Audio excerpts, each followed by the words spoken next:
આપ યુવા નેતા બ્રિજરાજ સોલંકી અને ધાર્મિક માથુકિયાએ પ્રેસ કોન્ફરન્સ યોજી ભાજપની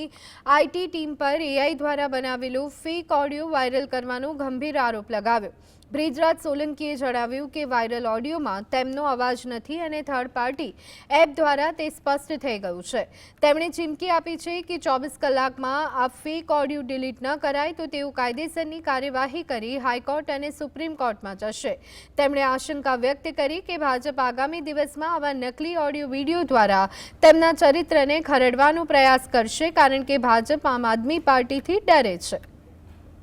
હશે કે મીડિયાના માધ્યમથી એઆઈ ઓડિયો મારો અને ધાર્મિકભાઈ માથુકિયાનો જે રીતના ફેક એઆઈ ઓડિયો આ ભારતીય જનતા પાર્ટીની આઈટી ટીમે જે વાયરલ કર્યો છે, એ ઓડિયો સાંભળીને તમામ લોકોને ખ્યાલ આવી ગયો, નાના છોકરાઓને પણ ખ્યાલ આવી જાય